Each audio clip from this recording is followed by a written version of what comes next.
Assalamualaikum warahmatullahi wabarakatuh.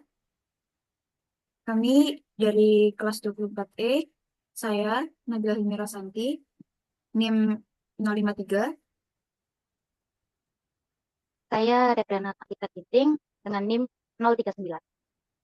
akan mempresentasikan proyek Docker Compose kami untuk UAS. Saya akan menjelaskan tentang Docker Compose dan YAML-nya. Yang pertama, ada NIM. NIM-nya kami menggunakan http _n _web _axo sebagai nama proyek Docker Compose ini. Selanjutnya ada aplikasi wajib web servernya kami menggunakan Nginx dan image-nya ini kami menggunakan Nginx yang versi terbaru dengan container name-nya Nginx_server. Dengan ports-nya kita menggunakan 8088 sebagai host-nya dan kontainernya di 80. Networks-nya kami menggunakan web_network dengan konfigurasi source-nya Nginx_default_conf dan targetnya eh, yaitu nginx.conf yaitu konfigurasi nginx dengan nama nginx. Jika kalian menggunakan file yang berbeda, maka eh, nama nginx-nya ini bisa kalian ganti dengan file tersebut. Saya menggunakan volumenya dengan HTML user share /nginx/html dengan restartnya selalu hot check-nya ini untuk memastikan Nginx-nya itu selalu sehat. Aplikasi database yang pertama yaitu menggunakan MySQL. Image-nya yaitu MySQL latest dengan menggunakan MySQL yang terbaru. Container name-nya kami menggunakan MySQL_server. Dengan environment-nya dan ports-nya 3306 yaitu host yang terhubung di port 3306 juga di kontainernya. Volumenya kita menggunakan script SQL lokal untuk inisiasi database. Networknya kita menggunakan app_network berbeda dengan Nginx tadi yang menggunakan web network. Selalu, restartnya selalu dan menggunakan web servernya menggunakan Redis. Dengan image Redis versi terbaru, container name-nya Redis server, ports-nya 6376 di host yang terhubung di port 6376 Redis. Networknya menggunakan app network, restartnya always.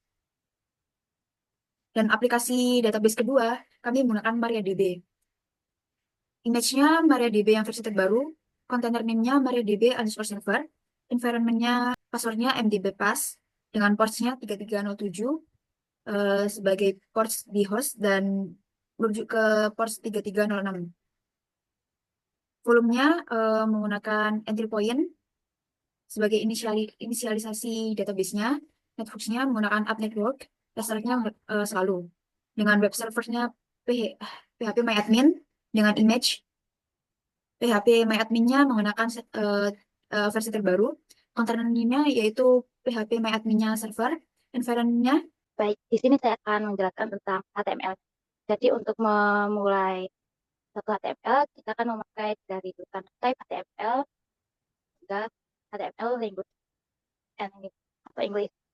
Lalu di HTML itu ada beberapa bagian seperti head,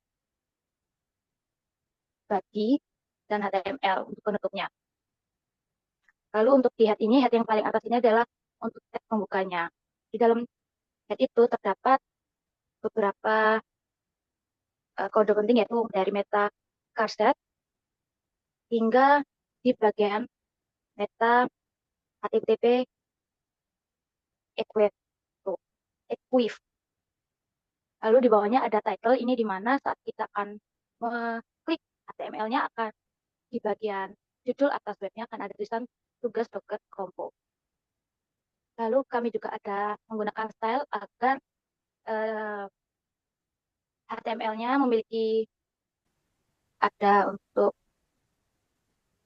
isinya, isi di HTML-nya.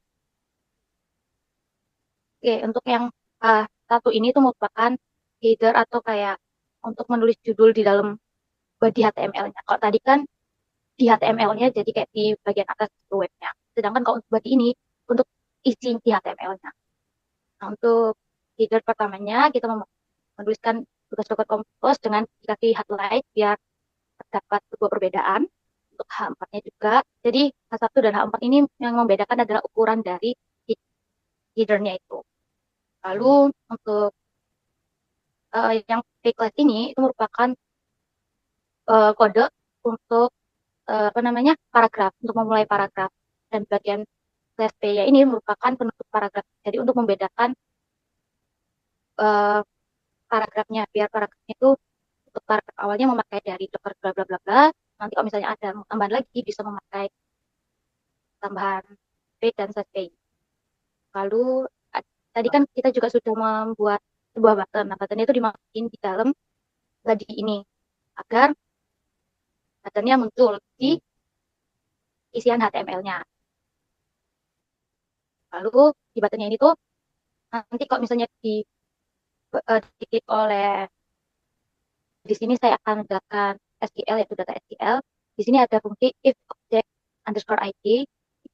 Ini digunakan jika dalam data tersebut sudah ada tabel, maka nanti tabel yang lama akan dihapus gitu supaya pas kami membuat tabel baru itu tidak akan tabrakan dengan yang tabel yang lama. Lalu di bawahnya ini adalah kode, kode untuk membuat tabel user yang baru. Di sini untuk ID-nya kita menggunakan integer yang nilainya dimulai dari 1 dan akan bertambah atau naik dengan kelipatan 1. Atau 1, nanti 2, 3, dan seterusnya. Lalu untuk meme-nya kita memakai karakter di mana maksimalnya adalah 100 dan tidak boleh kosong. Lalu emailnya kita juga memakai maksimal 100 karakter dan tidak boleh kosong dan email juga harus unik. Lalu untuk bagian password karakternya maksimal 6 dan tidak boleh kosong. Jadi antara 1 sampai 6. Lalu ada date time ini untuk mencatat waktu, waktu pembuatan. Lalu setelah itu kita harus ada kurung buka dan kurung tutup di kode tersebut. Lalu di bawahnya ada insert into user. Ini adalah bagian untuk memasukkan data ke tabel. Nah, untuk datanya yang ada di sini ini terserah bebas mau gimana saja. Run kodenya. Nah, untuk merannya itu menggunakan Docker Compose up min d. Nah, jika tandanya seperti ini berarti kode sedang berjalan. Agar mengecek semua kodenya bisa ke up menggunakan Docker Compose ps. Nah, jika statusnya up semua, berarti tidak ada error pada kodenya. Dan jika kontainernya sudah berjalan seperti ini, maka akan masuk ke Docker Desktop. Nah, kali ini saya langsung di sini saja, tidak perlu Docker Desktop, karena Docker Desktop saya sedang error. Nah, jika sudah seperti ini, selanjutnya setelah kita up tadi, kita masuk ke servernya. Nah, seperti ini ya, hasil HTML tadi dengan button.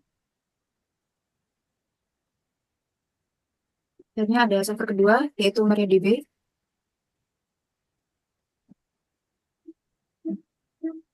Masukkan. Nah, seperti ini hasilnya.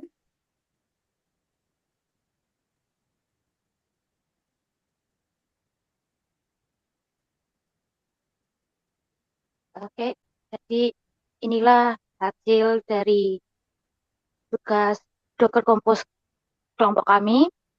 Mungkin jika ada salah kata atau penjelasan yang kurang dari kami, mohon maaf. Dan sekian, terima kasih. Wassalamualaikum warahmatullahi wabarakatuh.